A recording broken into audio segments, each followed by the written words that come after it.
Dan itu saya tanamkan sekali kepada saudara-saudara kami yang melalui kami bersyahadat. Karena tadi minim pengetahuan agama, minim ekonomi, Iya. sampai kadang-kadang juga ada pelecehan dari keluarga besar. Emang itu nggak mudah bagi mereka. Memang perjuangan dakwah itu sangat panjang, tidak berhenti, terus sampai akhirat nanti, sampai saatnya kita menutup mata. Mungkin setiap orang akan ada masanya. Nah, jadi marilah kita berlomba-lomba dalam kebaikan di jalan Allah Subhanahu wa taala.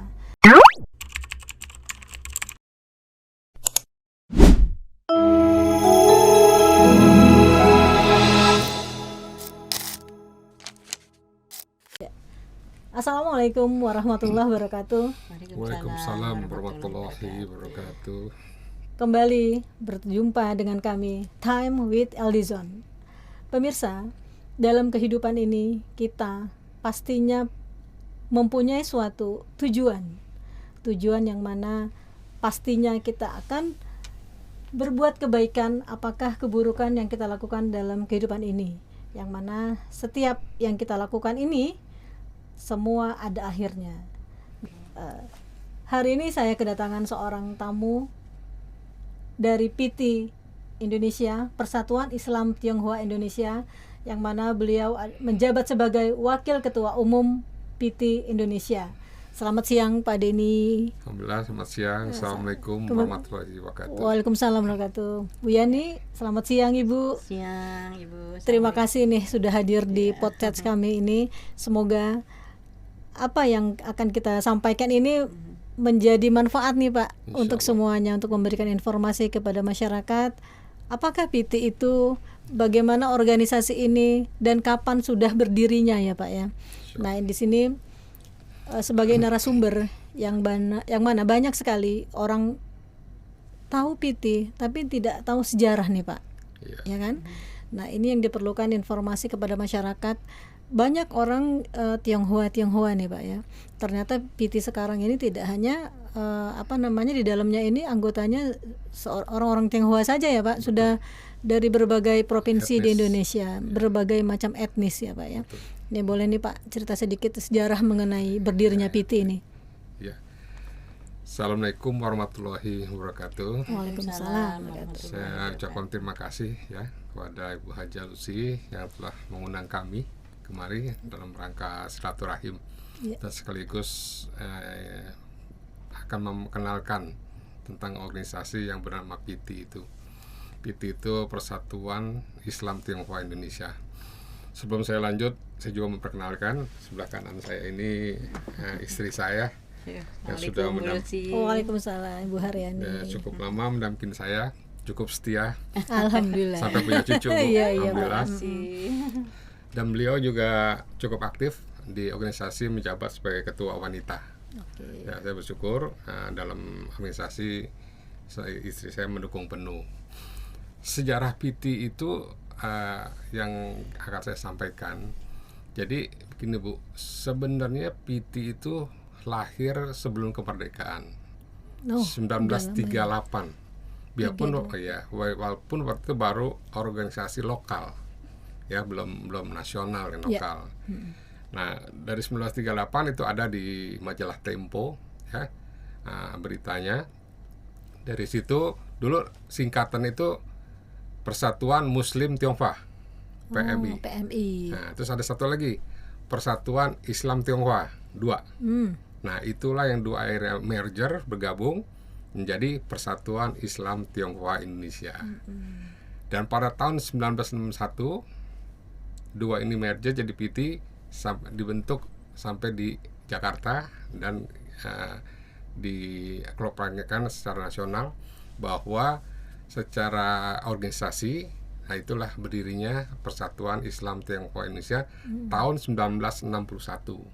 Nah, ya, di situ founder kita ya, tokoh kita yang mendirikan itu ada 3 Bu. Satu ada Kiai Haji Yap Hasyong almarhum, 2 Ko Ginchin, 3 Karim Oi. Itu 3 founder kita yang mereka semuanya sudah mendahului kita. Mudah-mudahan mereka semua didengar Allah Ta'ala ya, diterima amal ibadahnya. Amin. Dalam perjalanan waktu, organisasi ini banyak dinamika ya. Dulu sesuai dengan singkatannya ada Tionghoanya ya. Nah, seakan-akan itu khususnya bagus tapi eksklusif kan, kurang ini juga ya. Tapi dengan berjalannya waktu, nah memang kita ini sama seperti ormas-ormas Islam lain seperti kayak NU ya, Muhammadiyah, Persis sama. Kita juga ada di 34 wilayah punya perwakilan DPW. Biarpun nggak semuanya aktif ya, tapi yang aktif kayak Jawa Timur, Banyuwangi, Bali itu cukup aktif ya. Ada yang setengah aktif dan ada juga yang kurang aktif, itu dalam organisasi biasa ya. Nah, dalam perjalanan waktu itu dari awal 1961 kita di Jakarta, terus zaman Orde Baru ya sampai sekarang. Nah, memang kita itu sesuai dengan ADR kita, PT itu organisasi Islam yang bergerak dalam sosial dan keagamaan ya. Lebih khusus memang kita menguruskan diri pada etnis kita, Bu, etnis Tionghoa ya, karena di Indonesia mayoritas masyarakatnya beragama Islam, tapi etnis Tionghoa minoritas. Minoritas dalam etnis dan minoritas juga dalam masalah agama. Jadi double minoritas di sini. Nah, disitulah dengan adanya organisasi PT kita mengembangkan dakwah ya, dakwah lisan, dakwah bilhal, untuk memperkenalkan itu bahwa ajaran Islam tuh begini loh. Karena pengalaman kami di lapangan yang belum mengerti Islam dari golongan kami etnis itu, Islam dulu serba negatif ya. Dan saya juga mengalami, karena dulu saya sebelum Muslim, betapa negatifnya Islam. Padahal itu salah kaprah, salah pengertian, atau juga memang ada oknum tertentu memang mau mendeskripsikan Islam. PT kan cukup panjang nih perjalanannya, sudah dari 1938 berdiri, kemudian pergantian kepengurusan yang sudah sekian panjang waktu. Nah, ini Pak, dalam mengumpulkan anggota, informasi, apalagi kan sekarang dengan kondisi yang sudah begitu besar, ada di 34 provinsi ya Pak ya, dan mempunyai ketuanya, DPW-nya masing-masing ya kan. Betul. Nah, dalam pengorganisasian ini, apakah sering ada pertemuan, saling informasi dulu ya Pak? Kalau sekarang kan udah gampang, gampang dalam arti karena sekarang udah media sosial itu sudah sangat memudahkan dalam hal berkomunikasi ya. Nah, ini Pak, untuk pembinaan, terutama kan ini kita kan membina nih tujuannya organisasi ormas ini, ormas masyarakat yang cukup besar ini PT, bersanding dengan NU, kemudian dengan Muhammadiyah ya Pak ya. Betul. Nah, untuk pemahaman kepada anggota mengenai Islam, kemudian dalam bentuk tanggung jawab dari suatu organisasi, ini apa nih Pak bentuk yang sudah dilakukan selama ini?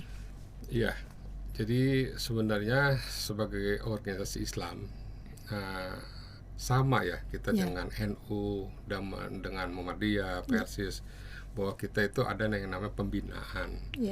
Cuma mungkin kita kalau misalnya dokter, mungkin dokter khusus ya, karena kita membina orang yang tidak tahu apa-apa dari non-Islam masuk Islam, pengetahuan Islamnya minim sekali.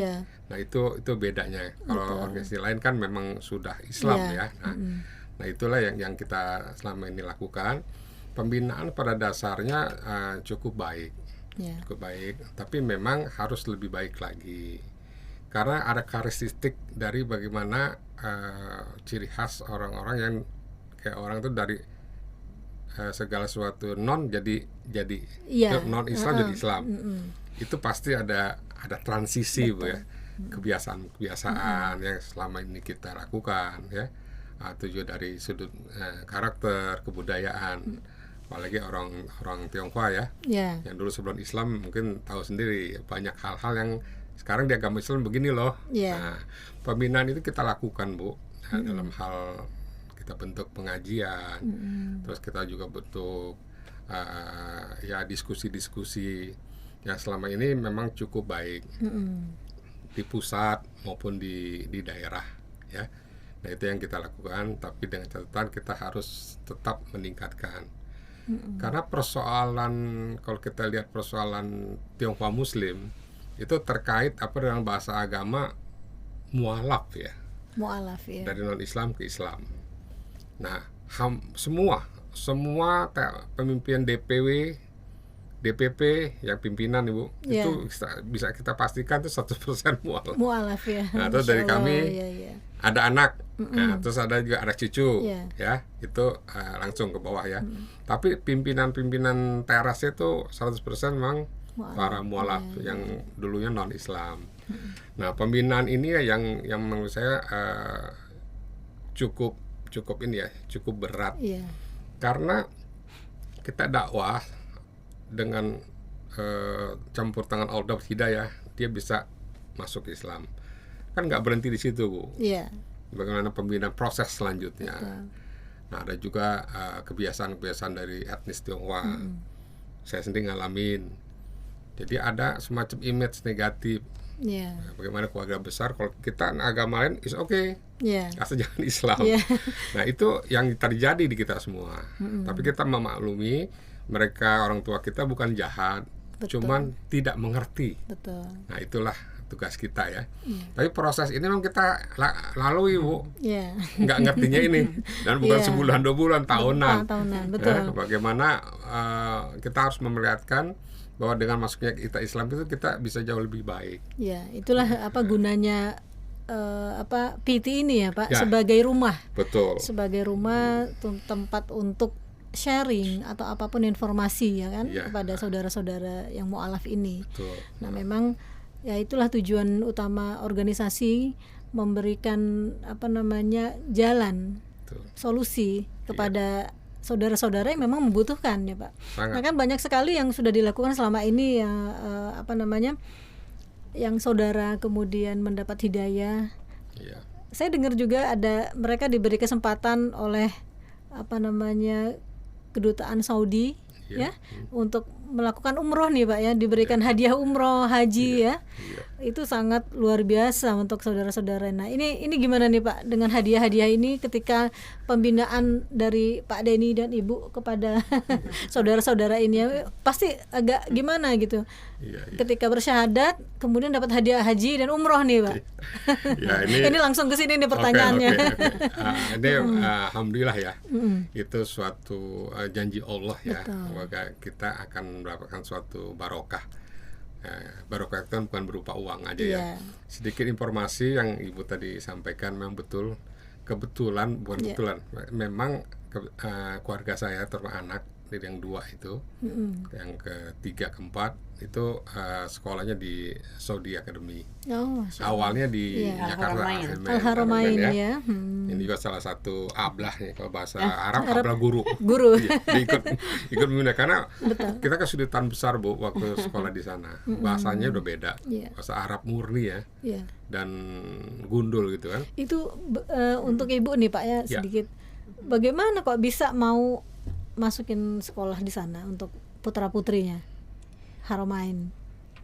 Sebetulnya sih memang anak saya waktu itu lagi pas masuk itu di tes gitu ya, sempet takut gitu ya, sempet kesini dipeluk tuh nggak mau turun gitu, tapi kata mudirnya itu nggak apa-apa gitu, di ini dulu besok lagi mungkin bisa gitu. Dicoba lagi pada awalnya sih saya mungkin berpikir gini, nggak ada terpikir apa-apa gitu ya. Cuman yang ada di pikiran saya, kalau saya sekolah di Al-Haramain bisa ngaji gitu, mungkin nanti bisa mendoakan kita Pak gitu, Pak Denny ini gitu ya. Awalnya itu gitu membuat penyemangat gitu. Kan kita nggak di dunia terus ya gitu ya, pasti kan suatu saat kita akan dipanggil gitu. Jadi untuk penyemangatnya di awal gitu, mungkin nanti suatu saat kalau saya meninggal, kita meninggal nih berdua, ada yang bisa mendoakan mereka bisa ngaji gitu ya. Nah dalam perjalanan waktu ya alhamdulillah saya terus gitu ya, walaupun dengan perjuangan yang sangat luar biasa gitu ya. Saya harus lagi belajar Al-Qur'an gitu karena ada tahfiz Quran itu kan tiap hari gitu ya. Jadi saya harus ikut belajar lagi tajwidnya gitu, karena begitu saya tasmi' gitu ya gitu kan, kalau saya nggak bisa tuh baca. Jadi ada mungkin menjadi penyemangat anak-anak gitu ya kalau sayanya ini. Jadi ikut belajar Bu sampai 2 tahun waktu itu. Ya itulah Pak ya, kalau memang di jalan Allah itu pasti akhirnya tuh insya Allah baik ya Pak, ya kan? Alhamdulillah. Nah jadi kembali lagi nih Pak, untuk hadiah yang diberikan kepada saudara-saudara yang ketika bersyahadat ini jadi dilanjutkan, boleh, monggo Pak. Iya, jadi awalnya saya sama teman saya memang selama ini ada hubungan dengan Kedubes. Dubes, jadi beliau kalau Dubes baru itu kan buta tentang Indonesia. Beliau mau tanya Indonesia, hubungan ekonomi, ekspor impor, oil non oil. Nah kami dengan teman itu memberikan spot data yang lain, ya. Nih kita kasih Bu ke Dubes. Ini loh untuk meningkatkan hubungan kita dengan Saudi, hubungan baik ini kan, ada ini ada itu, kita terjemahin dengan bahasa Arab. Nah itu berlangsung bertahun-tahun. Nah Dubes selalu bilang, yuk ngasih saya ini apa, saya tanda terima kasih. Saya kasih yuk sebulan berapa dolar sebulan. Tapi kami memang tujuan kami bukan ke sana. Tujuan kami biar Indonesia dengan Saudi sebagai negara sahabat lebih mempererat lagi. Jadi kita nggak ada komersil. Akhirnya Dubes juga wah ini nggak mau, beda banget ini gitu kan, ini orang. Nah, terus memang kadarullah anak saya si Daus sama Fira waktu itu kan masih SD masih TK. TK kan sudah anak you aja masuk itu di Arahma itu awal itu bukan sekolah internasional Bu, sekolah anak-anak untuk Dubes Timur Tengah yang tugas di Indonesia. Oh gitu. Jadi sekolah khusus untuk mereka, anak-anak pejabat inilah ya. Pejabat, dalam bukan lingkungan kedutaan Timur Tengah, bukan internasional. Masuklah dengan rekomendasi dari Dubes, anak saya di situ. Malah mereka taunya dia bilang ini anak dua ini cucunya duta besar China katanya. Mereka sendiri yang ngomong tuh. Padahal kan ya saya sih iya aja. Nah itu langkah awal sampai berkembang, dan saya bersyukur lagi ternyata mereka berdua bisa mengalahkan orang-orang Arab Bu, yang sekolah di sana. Itu bagus ya, saya bangga ya, saya bersyukur. Jadi nggak ada melewati kesulitan bahasa. Nah, berjalan puluhan tahun dia dari TK sampai lulus SMA. Nah di perjalanan itu loh terus dia tahu kita komunitas. Nah akhirnya timbul ide bagaimana, mungkin beberapa kali Bu Haji Lucy juga hadir ya waktu kita buka bersama. Nah itulah buka bersama. Terus kita undang beliau, kita sengaja kita setting yang mau syahadat. Biasa ada 3 orang, 4 orang. Emang agenda tahunan ya Pak? Tahunan sebelum COVID. Nah itulah beliau sangat senang. Dan memang saking senang ya, akhirnya yang baru syahadat dari Ramadan ke haji baru 2 bulan itu diberikan hadiah haji. Nah itu yang kita harus syukuri. Sekaligus kami juga bersyukur, saya berkeluarga ya, saya 2 anak 4 juga mendapatkan keberuntungan ya. Kita pernah berenam juga diundang haji secara balas. Keluarga besar ya, hadiah juga ya Pak. Betul. Ya itulah yang diharapkan ke tanah suci. Alhamdulillah. Nah nyambung lagi, kalau saya ngenang itu memang ya kita benar-benar harus bersyukur ya. Tapi dalam perjalanan waktu ya, terus ada pergantian dan lebih parah lagi yang waktu kemarin COVID ya. Nah kita ya biasalah pasang surut. Betul. Ya mudah-mudahan hal-hal yang positif baik itu bisa kita kembalikan lagi ya Pak ya. Nah ini Pak kembali ke Piti nih. Apa namanya, ini kan cerita tadi merupakan bagian dari perjalanan ya Pak ya, kehidupan kita sebagai hamba Allah nih Bu ya. Sebagai hamba Allah untuk mencari keridoan dari Allah Subhanahu Wa Taala. Nah Pak, dalam pembinaan kepada saudara-saudara dalam Piti ini, nah sehingga Pak Denny beberapa, kalau nggak salah sudah pernah menjabat sebagai ketua PT Ya. Jakarta Raya ya Pak ya? Dari saya estafet Heeh. ngikuti dari ketua PT Jakarta Timur, Mm-mm. terus saya naik ke DKI, Mm-mm. terus saya waktu itu dalam perjalanan itu ketua umum kita Anton Medan almarhum meninggal. Oh iya iya. Pas beliau meninggal, saya langsung dipercaya jadi PLT, pejabat ketua umum, sampai saya mengantarkan Munas tahun 2022 kemarin. 2022 ya. Sampai terpilih ketum baru. Ketum baru ya. Nah, sekarang posisi saya sebagai wakil ketua umum Oke. saat ini. Oh, ketua umum kita sekarang siapa nih Pak? Pak Dr. Sarian Sujitno, Sharon Sujitno ya. Iyalah, SAMA. Iyalah, Beliau. semoga berjalan lancar semuanya ini sesuai yang Amin. kita harapkan ya Pak ya. Amin, amin. Nah, ini Pak, PT ini kan memang sebagai organisasi yang mewadahi semua saudara, kemudian macam-macam etnis. Ya. Tadinya eksklusif menjadi umum intinya Ya, Pak ya. terbuka. Dalam hari-hari pastinya banyak orang taunya Pak Denny, Ibu Haryani. Ini bagaimana nih Pak dalam menghadapi saudara-saudara yang memang perlu informasi, kemudian berbagi suka dan duka mereka ketika bersyahadat. Iya. Jadi bentuk tanggung jawab kita sebagai saudara ya Pak ya sebetulnya ini. Jadi memang Allah itu memberikan hidayah itu pasti kepada orang yang sudah ditentukan. Kemudian orang yang ini diberikan hidayah ini juga akan ketemu dengan orang-orang yang bagaimana. Nah, makanya sepertinya ini yang orang yang terakhir ini Pak Denny, Ibu ya sebagai bapak dan ibu dari mereka-mereka ini. Bagaimana nih Pak suka duka? Suka duka ya Pak ya, karena pembinaan itu kan nggak gampang membina orang ya Bu ya. Memang kalau kita bicara suka duka, saya di mana udah punya sikap titik di mana bahwa saya sudah menerima apa adanya. Jadi bagi saya bukan suka duka, saya udah bulat itu dalam rangka saya ibadah. Yeah. Ya, dan saya lihat pembinaan ibadah memang kalau buat mualaf rada beda Bu. Mualaf harus dibina jauh dengan mualaf. Karena dia tahu persis. Iya. Ya. Apa yang sampai detil ya Pak ya? Sampai detil. Mualaf dengan mualaf sekaligus satu etnis. Iya. Kita tahu persis karakter, kebudayaan, ya, segala macam. Nah itu lebih tepat. Ya memang kita para mualaf yang membina juga para mualaf. Iya.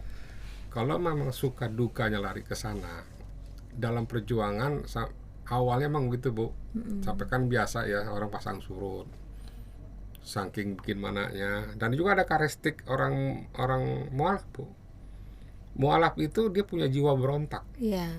Kalau nggak ada pengen taunya lebih besar satu ya. gitu, ya, karena dia berontak dari kalau nggak berontak dia nggak bakal berani masuk Islam. Itu ke bawah sampai sekarang. Iya. Jadi memang suka duka kita pembinaan ya, biarpun kita akhirnya sudah pada titik bahwa itu nggak ada suka nggak ada duka ibadah. Kalau ibadah kan konteksnya memang kita udah ikhlas ya. Tapi sebagai manusia memang kita juga merasakan.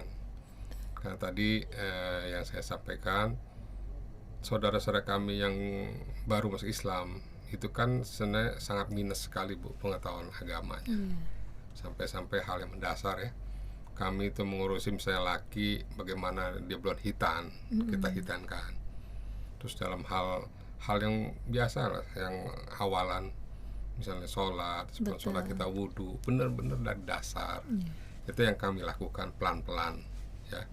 Dan juga kebiasaan orang Tionghoa, dia pernah nanya, saya masih hobi makan babi gimana. Nah ini kan pertanyaan-pertanyaan yang awalnya sih juga bingung, karena kita tahu babi di agama Islam haram. Ya.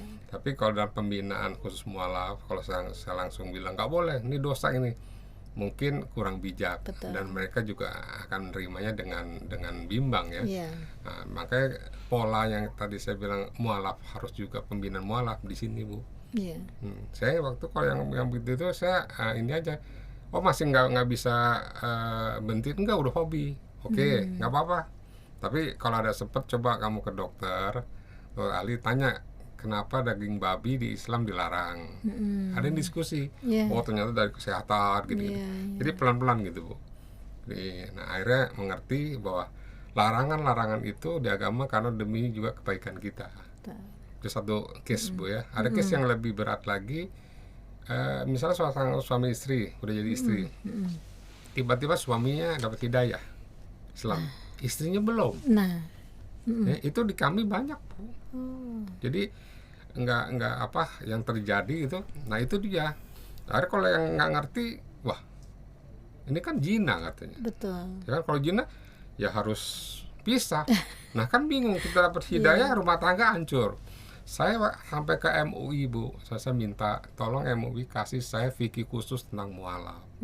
Nah itulah akhirnya kami dapat penerangan-penerangan yang kita bisa menghadapi hal-hal gitu. Betul. Nah, jadi yang begini ya, kalau Iya. misalnya istri belum, ya nggak apa-apa. Iya. Karena hidayah itu kan beda biarpun Iya. suami istri, dan nggak boleh kata dibilang memaksa. Betul. Memaksa istri nggak boleh loh Bu. Kamu masuk Islam nggak boleh.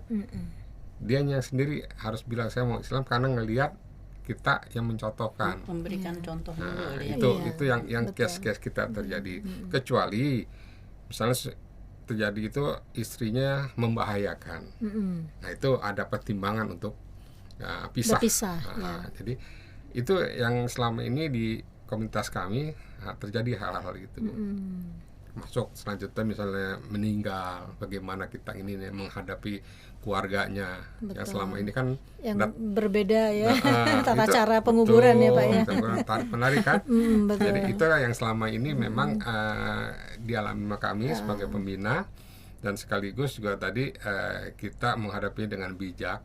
Ya, dengan bijak menjaga perasaan ya, karena semua kan proses. Betul. Nah biar juga image keluarga kami yang belum non muslim bisa kita kasih lihat. Betul. Kalau enggak kan dakwah kita Iya. rada sulit gitu. Iya, emang contoh itu paling utama Pak dibandingkan dengan betul. kata-kata ya Pak Iya. ya.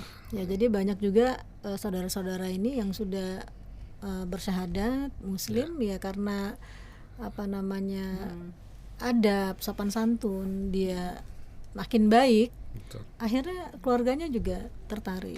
Tanya-tanya Islam tuh oh ternyata kamu seperti ini gitu. Iya. Islam tuh ya tidak seperti yang diduga Iya. yang dipikirkan selama ini gitu kan Pak. Betul. Nah gini Pak, kembali untuk ke personal nih. Saya pertanyaan ini agak ke person sendiri nih ya Bu, izin ya.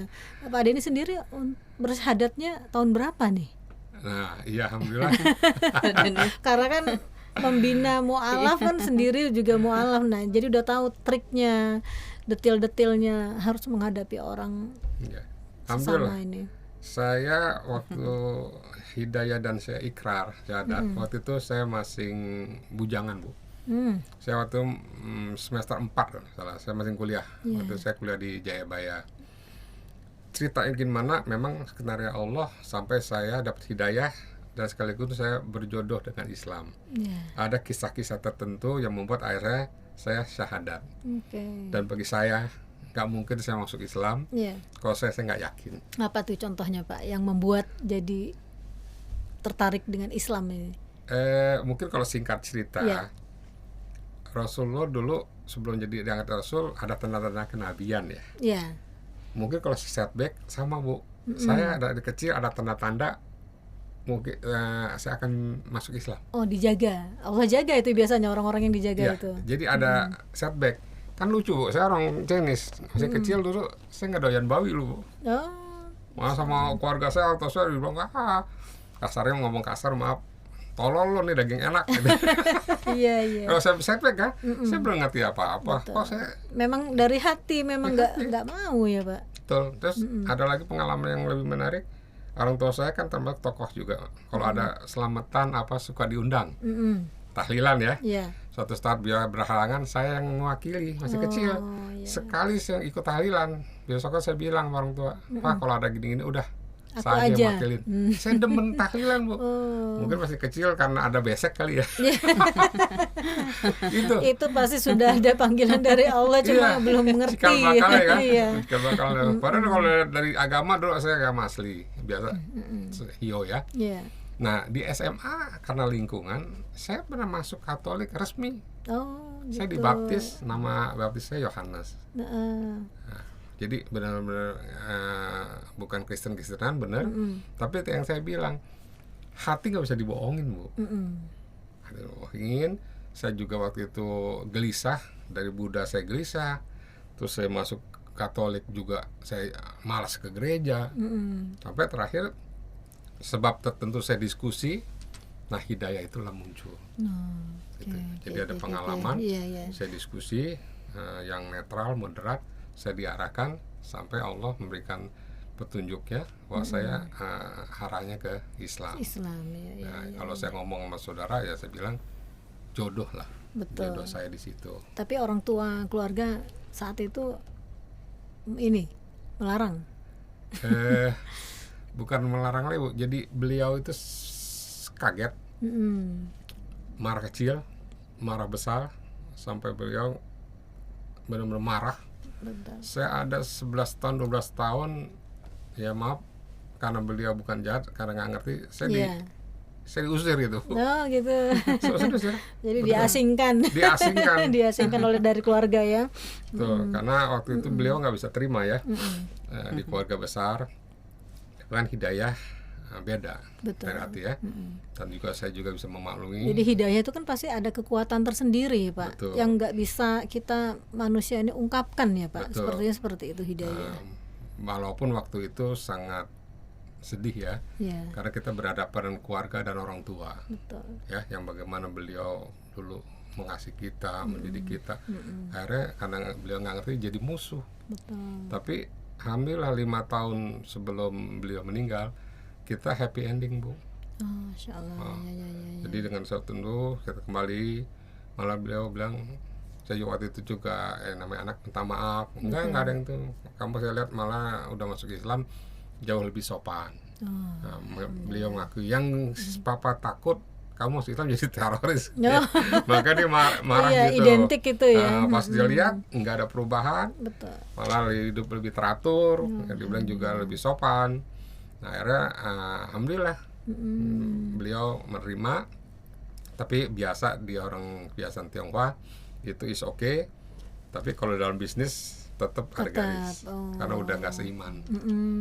No problem. Jadi ada aturan tersendiri juga ya, ada Pak ya. Jadi kita nggak bisa masuk di bisnis inti gitu. Ibaratnya apa namanya ya sudah, kamu jatahnya di sendiri gitu, ini sendiri gitu ya. Betul. Tapi rezeki Allah ya Pak ya, betul. sangat luas, sangat banyak gitu. Sangat. Betul.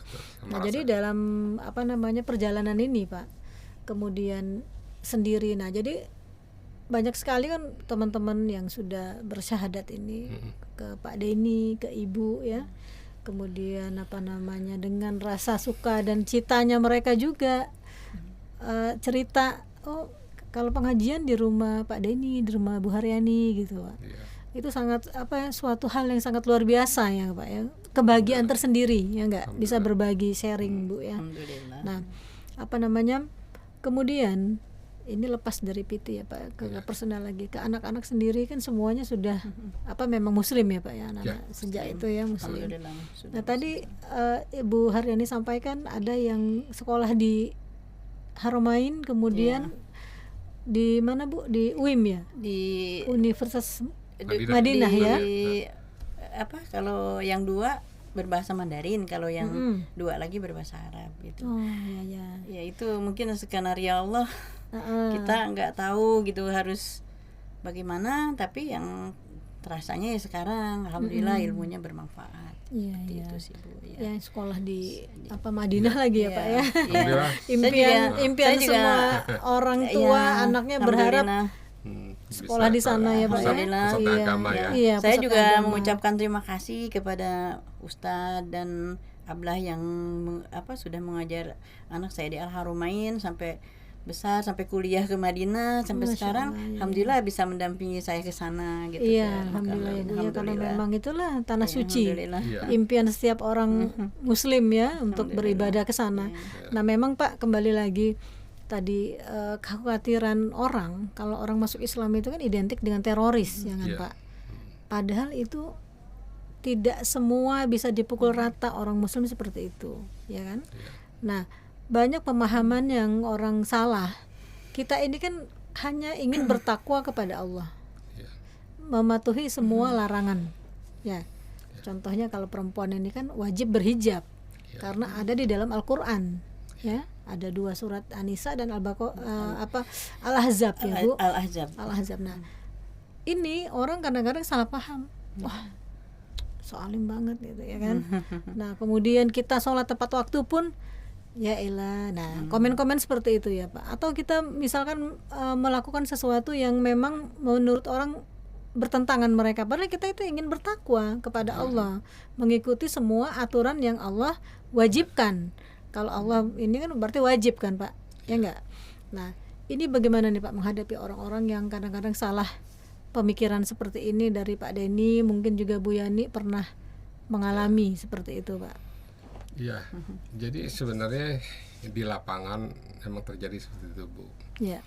Cuman alhamdulillah saya belajar, saya ngaji, tambah wawasan saya, wawasan agama, wawasan yang lain. Jadi sebenarnya kalau misalnya larangan-larangan agama dan juga terus himbauan agama yang ada hukumnya wajib ya, wajib kan ada konsekuensinya. Kecuali kita ngerti agama sunnah, nggak ada masalah. Betul. Ya. Kalau urusan wajib, pada dasarnya itu kita ini bukan sok kan bilang sok suci, bukan. Saya mengartikan misalnya, saya masuk Islam, terus ada rukun Islam, saya paham ya dari syahadat ya, terus juga sampai puasa, zakat, kalau ada ini kita rukun Islam kelima ya. Bagi kami itu, bagi saya pribadi itu bukan sesuatu yang satu pura-pura sok suci atau juga bagaimana, itu kan udah perintah agama. Betul. Jadi kita enjoy aja, malah ada kesenangan terbaru Bu. Dulu kan saya nggak tahu sholat, saya nggak tahu berwudu. Betul. Betapa ajaran-ajaran agama ini bagi saya person pribadi itu sangat nikmat. Terlepas ada orang-orang yang nyinyir soalin, saya nggak mempersoalkan. Ya. Karena itu kan biasa, tetap ke depan apapun kita dalam rangka apalagi berdakwah ada ya ujian-ujian. Betul. Nah, satu, saya bersikap saya nggak anggap. Terus kedua juga dalam saya menjalankan, tadi saya bilang saya itu senang beribadah Bu. Yang dulu saya nggak nemuin sebelum saya Islam. Jadi ada kebahagiaan tersendiri ya Pak? Sangat, sangat. Ya, kebahagiaan yang nggak bisa dibohongin, batin. Betul, ya. Batin ya, yang merasa kita nggak menemukan dulu sebelum Islam. Bahagia gitu ya, bahagianya beda, tenang, ketenangan sangat, yang jelas. Itu yang nggak bisa kita pungkir ya, apalagi ya, alhamdulillah saya syukuri lagi tanda-tanda itu lebih mantap lagi waktu kita juga diberi kesempatan Allah nginjak ke tanah suci. Betul. Alhamdulillah bertambah ya syukur kita, iman kita. Biarpun tetap dalam tanda kutip dalam perjalanan tetap ujian ya. Betul. Ujian itu pasti ya. Itu udah sunatullah. Tapi sekali lagi kalau Ibu menanyakan itu, ya tadi sikap kami gitu Bu. Saya nggak mempersoalkan. Kalau masih bisa kita nasihati, mungkin kita nasihati. Tapi kalau enggak, ya cuek aja. Betul. Gitu. Saya kan yang merasakan kan diri kita sendiri, jadi sudah kayak hati memanggil gitu. Kalau untuk kayak membaca Al-Quran nih, kadang sampai nggak mau berhenti gitu, itu udah memang udah dari kita gitu, dari hati kita sendiri. Merasa gitu. Nyaman dengan membaca Al-Quran ini ya Bu ya. Terus sebetulnya indah sekali sebetulnya Islam ini gitu ya. Kalau menurut tadi Pak Denny sampaikan gitu, Islam tuh begini sebetulnya kalau sudah betul-betul memahami Al-Quran gitu ya, jangan membaca aja tapi harus artinya itu digali, dibahas gitu ya, dikaji gitu. Itu Masya Allah semuanya ada di dalam Al-Quran gitu. Kalau saya ini ya, makanya kalau ada yang bilang nih mungkin kayak sholatnya ini kan harus tepat waktu gitu ya, itu yang harus kita pelajari, itu yang harus kita hari-hari kita ini memang kayak perbaiki sholatmu gitu. Betul. Kan nanti Allah juga akan perbaiki hidupmu. Memang itu memang janji Allah ke arah sana gitu. Nah, yang merasakan kita gitu. Kalau ada orang yang nih agamais kok orang nanti dulu aja gitu dimisalkan. Tapi emang udah komitmen kita nih. Seperti kayak kebutuhan kayak azan manggil gitu misalnya. Aduh, belum sholat nih ya kan Pak. Ada kegelisahan tersendiri kan Bu ya. Nah, ini saya ke Ibu. Bu Haryani kan selama ini membimbing ibu-ibu pengajian Nah, yang sebagian besar mereka ini belajar membaca Al-Qur'an yang Ibu, yang teman-teman mualaf ini ya Bu ya. Ini gimana Bu? Sepertinya mereka mengalami sesuatu yang sangat luar biasa. Kemudian kebahagiaannya tuh beda kan? Mungkin ketika di tempat sebelumnya mereka kurang ada komunikasi, kebersamaan, ya kan, ukhuwah. Ini gimana Bu dengan teman-teman seperti ini, ibu-ibunya nih terutama? Alhamdulillah Bu Lucy, selama ini saya berjuang dengan teman-teman itu saling membantu, saling menguatkan gitu ya. Karena di dalam kehidupan sehari-hari apabila kebanyakan kan tapi kita juga yang ngaji tuh nggak mualaf aja sih, ada juga yang ini, tapi ini khusus yang mualaf itu yang baru gitu ya. Jadi setelah mereka mengucapkan dengan syahadat itu kan itu ada satu tanggung jawab untuk kita ya, yang harus dikasih tahu, diinfokan ke mereka yang mau belajar itu setelah mengucapkan dengan lisan gitu ya kan, dan membenarkan dengan hati gitu kan, dan mengamalkan dengan perbuatan. Nah itu yang harus kita laksanakan gitu setelah muslim ini gitu kan. Itu yang harus kita sampaikan ke mereka dengan di awal. Mungkin mereka dengan belajar dulu cara-cara berwudu gitu. Karena memang sahnya sholat itu kan harus berwudu dengan baik gitu, dengan benar gitu. Nah dari situlah saya mulai awalnya kalau mualaf itu dengan belajar berwudu, sholat, kemudian belajar ngaji gitu. Dan di sini juga saya menyampaikan ke ibu-ibu para mualaf ini, kita pasti ujian dan cobaan itu pasti gitu, bukan ujian dan cobaan itu terus gitu ya, nggak sampai di sini aja. Betul. Gitu. Nah itu yang kita harus mempersiapkan diri itu, seperti itu. Jadi bimbingan yang dibutuhkan oleh saling menguatkan. Bimbingan ini berarti memang dibutuhkan oleh ini Pak ya, saudara-saudara. Terus ini berkesinambungan karena dengan ketidaktahuan selama ini mereka saya lihat selalu pertanyaannya itu kadang-kadang kita sendiri agak bingung jawabnya, kritis umumnya mereka. Ada juga mereka tuh yang bertanya, kenapa ya saya ikut tahajud ya, tapi doa saya belum juga dikabulin, belum juga dikabulkan gitu. Saya udah sholat, udah ini. Nah itu yang harus kita sampaikan ke mereka, bahwa sholat itu adalah memang kewajiban kita yang harus kita laksanakan sebagai seorang muslim gitu. Kemudian masalah doa dan dikabulkan, bagaimana itu keikhlasan hati kita gitu. Kalau menurut saya sih, kalau ibadahnya ikhlas ya insya Allah. Tapi kalau masih ada kategorinya saya mau ini, minta ini, tapi saya harus tahajud, itu mungkin itu yang harus kita sampaikan. Itu karena pengertian aja sih sama tahajud kan. Allah itu turun saat di malam sepertiga malam mengabulkan doa-doa hambanya. Nah ini Bu, ini kan mereka umumnya ketika setelah bersyahadat seperti Pak Denny tadi kan diasingkan oleh keluarga. Nah ini saudara-saudara yang seperti ini juga kan banyak yang mengalami kemudian dilepas dari keluarganya, dengan kemudian hidup dengan keterbatasan ya Pak. Keterbatasan ekonomi, kemudian yang punya anak juga pasti permasalahan makin besar ya Pak. Nah ini setahu saya waktu sampai saat ini ada ibu dan bapak selalu memberikan kayak seperti bantuan baik secara sosial dan ekonomi nih Pak, saya perhatikan. Ini bagaimana nih Pak untuk sumber-sumbernya ini selama ini? Iya, memang kita ada tugas yang paling penting ya. Jadi sesudah seseorang dapat hidayah, dia masuk Islam, itu cukup pembinaan cukup berat ya. Yang lebih berat lagi kan pembinaan Bu. Next selanjutnya ya. Yang tadi Ibu sampaikan tuh benar, bagaimana tantangan sesuai dengan agama ya, sesuai dengan Al-Quran, bahwa nggak mungkin kamu beriman sebelum diuji. Betul. Itu pasti ya. Nah ujian-ujian itu yang dia harus hadapi. Nah tadi salah satu misalnya kita ada pengucilan ya, dalam keluarga, dia ada beban ya pribadi, bagaimana dia harus hidup ya, dia sendiri atau dia keluarga juga bagaimana pendidikan. Nah itulah selama ini kami memang sudah berbuat biarpun belum maksimal Bu.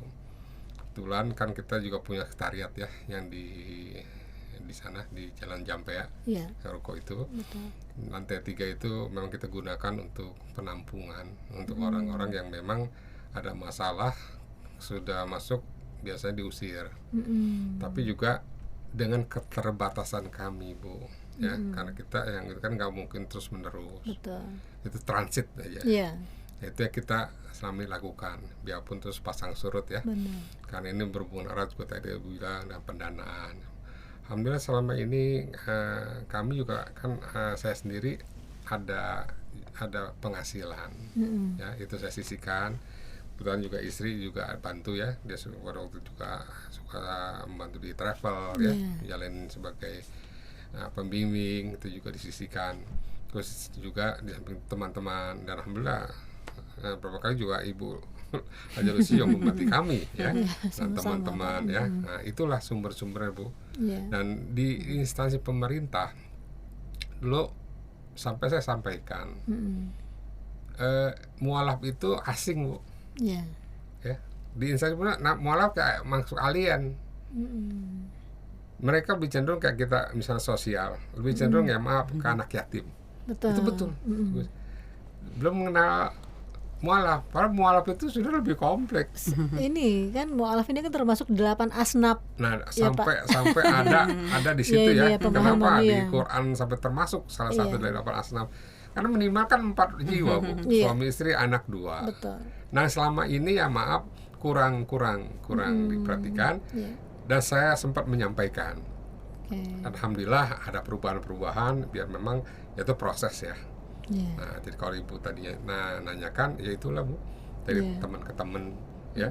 Waktu dulu juga waktu Allah memberikan kita kemudahan ya, sebelum Covid kita bisa buka Macam-macam, bersama ya, terus mengundang. mengundang. Iya. Nah, waktu itu memang kita lagi diberi kemudahan sama Allah ya. Betul, iya. Kita bisa laksanakan, itu memang sangat berarti Betul. ya dalam pembinaan itu. Iya, saudara tadi Pak, ya, yang Allah berikan hidayah gitu. Banyak sekali pembinaan, bimbingan yang sudah dilakukan. Ini harapan Pak Daini dan Ibu sendiri apa nih kepada teman-teman saudara-saudara yang sudah selama ini bekerja sama dengan mereka? Iya. Jadi kita tetap Badannya. menyampaikan ya bahwa semua dalam rangka dakwah itu perjuangan. Iya.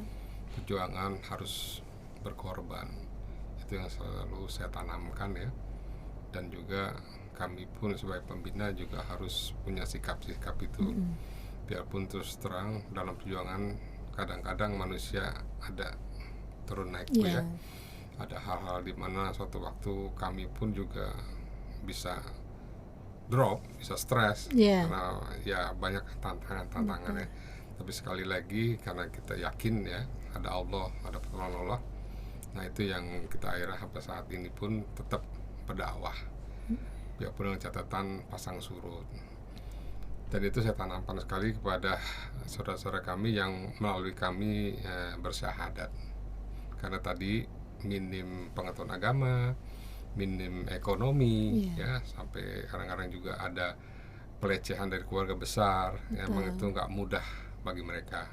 Dan itu juga saya ngalami, ya jangkauannya juga bukan sebulan 2 bulan, tahunan.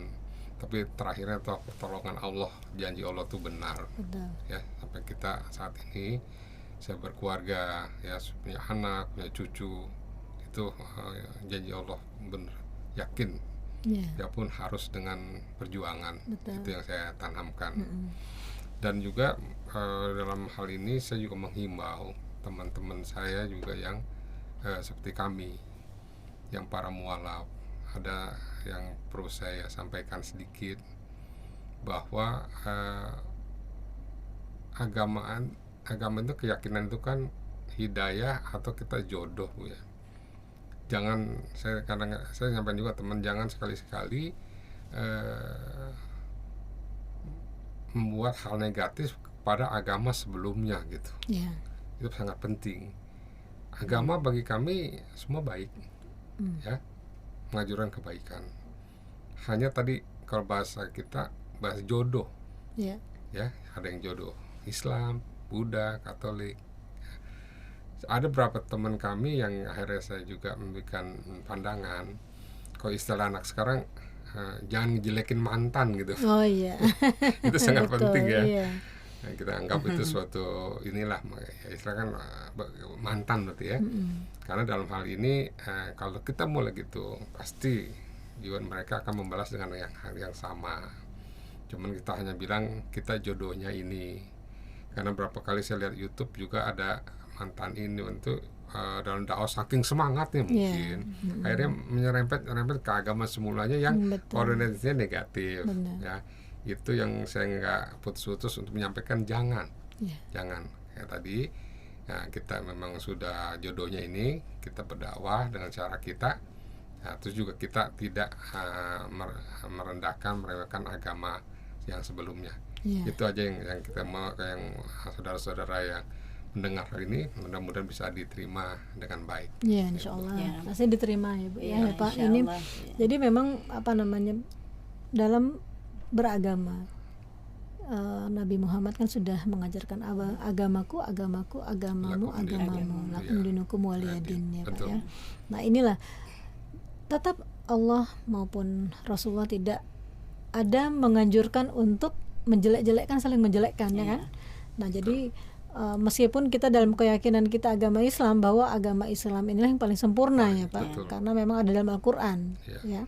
Jadi nah kita juga berharap kepada saudara-saudara yang sudah bersyahadat kemudian dalam terus mereka melakukan pencarian kebenaran kemudian hidayah, itu pun juga tetap sama, jangan menjelek-jelekkan yang akan dipelajari ini ya Pak. Yang dianggapnya terkadang mereka salah persepsi, salah mengartikan ya kan ketika membaca ataupun mendengar tausiah ataupun kajian-kajian. Jadi terkadang mungkin saudara-saudara kita ini mereka mendengar ada ustadz yang menyampaikan memang secara vulgar, nggak boleh loh ini, nggak boleh ini ya. Itu perlu waktu untuk mempelajari kenapa tidak boleh. Ya kan Pak, karena itu ada hadisnya, ada asbabun nuzulnya kenapa itu dilarang ya. Nah jadi seperti Ibu Yani tadi sampaikan bahwa Allah itu kan janji Allah itu sangat pasti. Doa itu akan dikabulkan, tapi tidak tahu kapan waktunya ya Pak. Kita nih hanya berdoa meminta ya kan. Ya intinya kita berharap antara yang utama adalah surga dalam tujuan hidup kita ini manusia. Nah seperti Ibu kan tadi mengalami bagaimana banyak kemudahan yang Allah berikan dari anak-anak sekolah di Haromain ya kan, kemudian sampai mereka dewasa diberikan kemudahan untuk bersekolah di Madinah ya kan, di tanah suci ya kan Pak. Itu juga berkat dari doa selama ini ya. Kita kan pastinya berdoa orang tua kepada anaknya minta diberikan anak yang soleh-soleha ya kan. Nah ini salah satunya sudah kelihatan, udah tampak Allah berikan doanya dan dikabulkannya Bu ya. Nah, jadi itu juga ada peran serta dari guru-gurunya yang di Haromain ya Bu yang merekomendasikan. Ini mungkin Bu Yani mau mengucapkan salam untuk ke ablahnya yang di sana. Saya terima kasih Bu Rusi, saya mengucapkan terima kasih kepada Duta Besar yang sudah mengizinkan anak saya sekolah di Al-Haromain. Terima kasih. Dan juga terima kasih kepada Ibu Madam dan juga kepada Ablah, kepada Ustadz yang ngajar di Al-Haromain. Terima kasih banyak. Saya nggak menyangka gitu kalau dulu hanya hanya bisa ngaji gitu. Ternyata Masya Allah sekarang ini ilmunya sangat bermanfaat. Terima kasih. Ya, semoga apa yang sudah dilakukan, yang diberikan selama ini oleh guru-guru di Haromain ya Bu ya, untuk anak-anak didik di sana itu insya Allah penuh kebaikan dan keberkahan dari Allah Subhanahu Wa Taala. Kita juga berharap ya Pak, ukhuwah ini ke siapapun, dimanapun dan kapanpun, baik dia non Islam apapun, apalagi dia saudara seiman ya Pak. Kita berharap kita ini tetap hidup ini berdampingan, damai ya Pak ya. Itulah tujuan kita sebagai manusia, hablum minallah dan hablum minannas ya Pak. Dan juga Bu Lucy, maaf memotong, waktu itu saya ingat ya pas sekolah itu saya sempat menulis gitu. Terima kasih ya Abla gitu sudah mengizinkan saya untuk apa di jendela gitu menulis. Iya. Bahasa Arabnya kursi gitu. Apa namanya? Kursi, Rumah seperti itu ya Bu ya. binatang-binatang. Saya tulis tuh Bu gitu. Hmm. Itu apa namanya? AC gitu. Sampai Iya. sekarang kalau ketemu, halo salam Arabia gitu. Karena saya itu nulis gitu Bu. Terima Iya, kasih iya. Ablah ya semuanya. Ya, itulah Bu ya, apa pengalaman yang sudah Allah takdirkan ya Pak. Betul. Bagaimana usaha seorang ibu mendampingi anaknya sekolah loh, TK ya Bu ya, saat itu TK. TK, SD, SMP Iya. sama SMA. Jadi Kemudian, itu juga Haromain dekat rumah mungkin Bu atau iya, bagaimana? dekat sih, Oh, dekat gitu ya, ya. hanya Iya, cukup ditempuh jalan kaki sampai gitu. Oke, Alhamdulillah. ya, itulah memang Allah sudah mentakdirkan apabila kita bersungguh-sungguh ya untuk di jalan Allah ya Pak ya. Insyaallah. Nah inilah Pak Denny dengan perannya di PT Indonesia ini, Persatuan Islam Tionghoa Indonesia ini, semoga sebagai wadah payung PT ini memberikan manfaat, efek yang sangat luar biasa kepada anggota-anggotanya nih Pak. Bersatu seluruh Indonesia di 34 provinsi ini. Insyaallah. Kita berharap juga ada apa namanya semakin luas PT ini apa yang akan dilakukan lagi nih untuk anggota-anggotanya. Insyaallah. Mungkin ada yang harapan untuk PT Indonesia nih Pak Denny, monggo silahkan disampaikan. Ya, mungkin ini udah closing statement ya. Ya. Jadi secara organisasi saya menghimbau kepada saudara-saudara kita ya yang di pusat, yang di daerah ya, kita lebih lagi giat untuk mempelajari agama yang kita sudah yakini ini ya. Karena dengan kita tambah wawasan, kita bisa memberikan hal-hal yang lebih positif, lebih baik untuk para jemaah kita.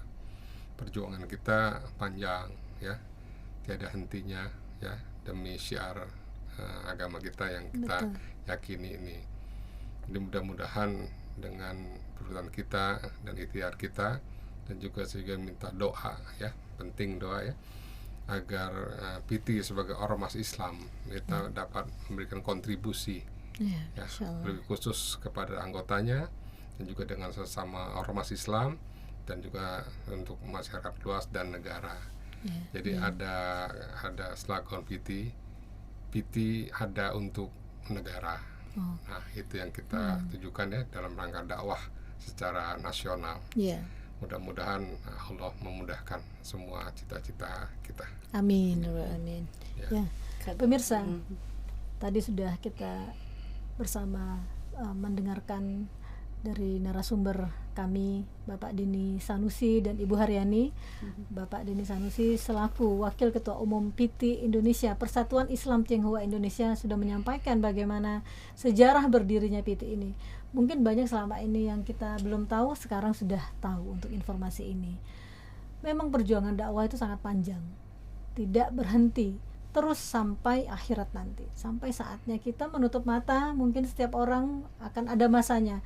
Nah, jadi marilah kita berlomba-lomba dalam kebaikan di jalan Allah Subhanahu wa taala. Terima kasih Pak Denny atas kehadirannya, Bu Haryani. Sama-sama. Semoga hari-harinya menjadi penuh kebaikan, ya, keberkahan. Umurnya juga pastinya berharap menjadi umur yang barokah, ya, Pak ya, Ibu. Ya. Amin. Terima kasih pemirsa. Assalamualaikum warahmatullahi wabarakatuh. Waalaikumsalam warahmatullahi wabarakatuh.